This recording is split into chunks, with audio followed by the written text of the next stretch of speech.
Baik, Assalamualaikum warahmatullahi wabarakatuh.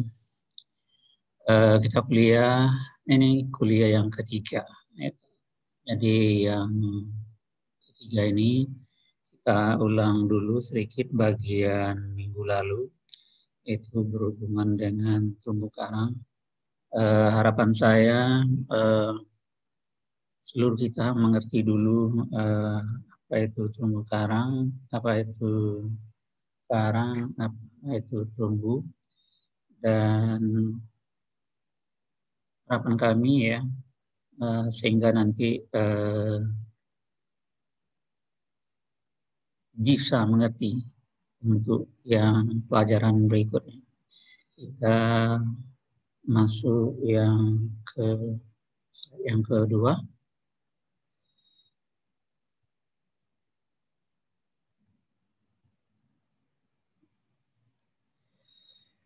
Di sini bisa kita lihat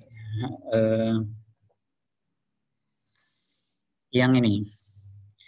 Yang ini adalah terumbu karang tepi. Ya, kemarin kita membuatnya ada 3 terumbu karang. Tipe terumbu karang itu ada 3. Itu ada terumbu karang tepi, ada barir, ada atol. Itu secara umum. Akan tapi mungkin kalau umpamanya nanti mahasiswa membaca buku lain mungkin ada sampai puluhan, akan tetapi pada dasarnya itu hanya 3. 3 ini yang perlu kami terangkan. Bagaimanapun yang lain itu umpamanya sampai 9K, apakah itu sampai belasan, sampai 10-an, itu juga hanya pembagian dari pada dasarnya dari yang 3 ini. Terumbu karang tepi ya, ini yang dikatakan terumbu karang tepi yang ini. Kemudian yang ini adalah terumbu contohnya, yang ini adalah laut yang biru di sini. Kemudian ini bagian yang tanahnya. Yang terumbu yang ini. Yang ini ke sini. Ini terumbu. Dia berada di tepi sebuah pulau. Ini pulaunya, ini pulau utamanya. Jadi yang terumbu itu ini dia. Dan dari waktu ke waktu yang bagian atas ini akan tetap hidup. Apa sebab di atasnya ini terdiri dari organisme yang inti daripada terumbu karang itu adalah karang. Dan yang lain-lain makhluknya, seumpamanya yang juga banyak sekali, terutama yang apakah itu alga, apakah itu kerang-kerangan, apakah itu ikan, dan lain sebagainya. Jadi dia berada di atas ini. Sampai ke sini. Dan daerah ini pada dasarnya adalah daerah yang sangat subur. Mengingat ada terumbu karangnya. Kemudian yang ini terumbu karang penghalang. Yang ini tadi terumbu karang tepi. Ini terumbu karang tepi. Kemudian yang ini terumbu karang penghalang atau barir. Dan di sini pada dasarnya ada pulau. Dan ini adalah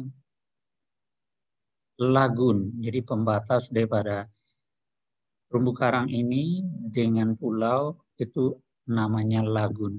Ini daerah lagun. Ini terumbu karangnya. Dan terumbu karang ini dia akan tumbuh apakah dia ke bawah. Kalau ke bawah ini tergantung nanti kecerahan perairan. Kalau ke sini dia akan bisa hidup, tetapi dia harus berusaha berkompetisi dengan makhluk lainnya seperti umpamanya mikroalga dan lamun lain sebagainya. Oke, mengapa dikatakan dia penghalang? Dia sebagai penghalang ombak pada dasarnya. Jadi ombak yang datang ke pulau ini akan terhalang oleh barir reef ini. Jadi barir reef inilah sebagai penghalang. Kalau di dunia kan yang terbesar itu barir reef adalah di Australia, yaitu di bagian timurnya, yaitu yang panjangnya sekitar 2000 km tersebut. Jadi pulau Australia itu, benua Australia itu dibatasi oleh barir reef, sehingga dia terlindung oleh ombak besar. Oke, kita lanjut ya. Ini adalah atol. Atol kemarin sudah kita terangkan ya, bagaimana terbentuknya. Ada yang namanya teori Darwin yang menyatakan bahwa atol itu adalah berasal dari sebuah pulau volcano. Jadi pulau volcano. Kemudian di sekelilingnya terdapat terumbu karang.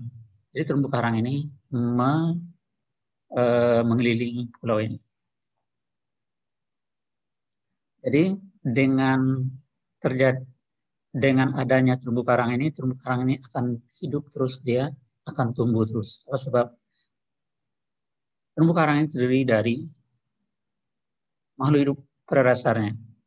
Yang intinya kemarin ada karang. Karang ini akan hidup terus ke atas dia. Sementara pulau yang ada di tengahnya itu akan tenggelam. Sebab dia terdiri dari pulau volcano. Sehingga setelah terjadi erupsi, dia akan terus tenggelam. Tenggelam.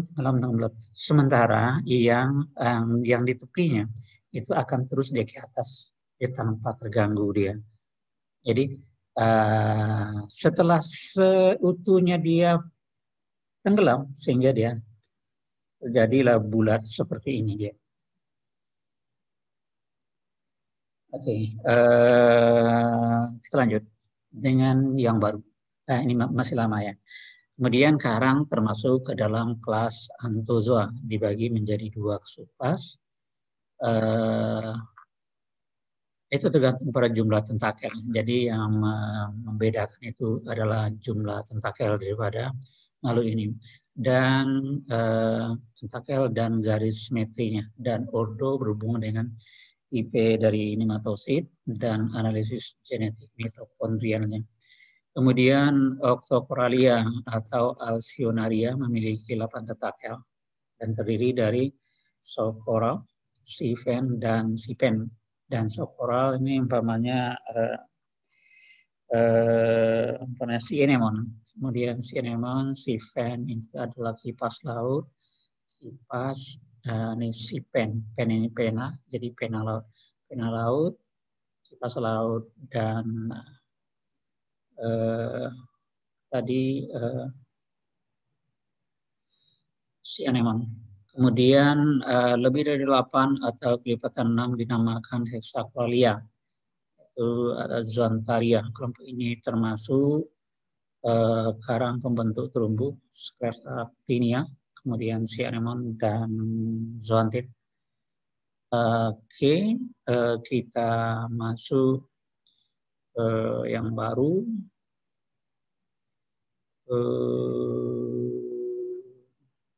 Taruh di sini dia, supaya tidak ganggu. Mengapa sebagian besar terumbu karang hanya dijumpai di daerah tropis dan subtropis? Yang pertama karena sinar matahari, adanya sinar matahari. Sinar matahari ini berwarna terang sekali. Jadi di tropis itu dia memiliki laut dengan cahaya matahari yang sangat terang. Sebab lautnya bersih, bening, sehingga kalau di daerah Khatulistiwa itu betul-betul dia jernih ya airnya. Kemudian mengapa sebagian besar terumbu karang hanya dijumpai di daerah tropis ya atau subtropis? Yang pertama yaitu tadi saya katakan yaitu berwarna terang, kemudian airnya hangat. Jadi walaupun umpamanya kita mengukur ya temperatur daripada air laut, apakah itu malam, apakah itu siang, apalagi dia tidak berfluktuasi tinggi, dia malam pun dia airnya hangat. Jadi jangankan siang, malam hari saja dia hangat. Dia tidak terpengaruh oleh air hujan umpamanya. Kalau umpamanya sungai itu kalau air hujan dan sumur saja itu akan dingin airnya, akan tetapi air laut itu apakah dia malam, apakah siang, kalau Anda ingin berenang di air laut itu, ya pada dasarnya dia hangat. Apalagi kalau di daerah tropis itu hangat sehangatnya. Lanjut. Ini masalah temperatur dan kedalaman. Kita mulai dari temperatur yang ini adalah yang sumbu ek ini adalah kedalaman. Itu dalam meter, kemudian yang temperature bisa kita lihat dari 0 sampai 20. Kemudian yang tropikal itu dari 0 sampai ke 25. Sementara yang polar ini daerah termasuk kutub sana ya. Jadi dari minus 5 sampai 5. Kita lihat nih, ini airnya itu rata-rata 0 dari atas sampai ke bawah. Jadi fluktuasinya hanya sedikit sekali. Kemudian di daerah tropik kita melihat ya dari 0 sampai ke 25. Tetapi kalau seandainya di daerah Khatulistiwa itu kalau sekarang yaitu kisaran itu sekitar 29 degree Celcius. Nah, ini kan di luar 25 ya. Malahan kalau musim panas sekarang di Indonesia ya di daerah tropisnya itu kisarannya ya 31 sampai 30 sampai 31. Jadi itu sudah umum jadi 29, 30, 31. Tapi apabila dia 31, kalau dia lama nanti periodenya lama itu akan berdampak terhadap terumbu karang, yaitu apa yang kita sebut dengan bleaching pada karang. Itu akan terjadi ya. Jadi bukan 25 tetapi lewat lagi. Tapi kalau kita lihat di sumbu eknya ini, jadi terumbu karang itu kisarannya sampai 70. 70 ya sekitar inilah. Dari sini sampai sini. Nah, sampai 70. Ini kalau seandainya di seumpama di Bunaken. Jadi pernah saya tanyakan dengan kawan namanya Hani Tioho sampai kedalaman berapa? Kata saya dia menjawab itu sampai kedalaman 70 yang dijumpai terumbu karang ini. Sebab dia waktu itu ada yang meninggal, saintis, ada seorang saintis. Kemudian dia meninggal, kemudian beberapa hari kemudian mereka bersama-sama mencarinya. Rupanya saintis ini tersangkut di salah satu cabang daripada terumbu karang ya, dari karang. Jadi dia tersangkut situ, tetapi yang kawan ini, yang Hanifio ini pada dasarnya tahun lalu dia sudah meninggal. Tetapi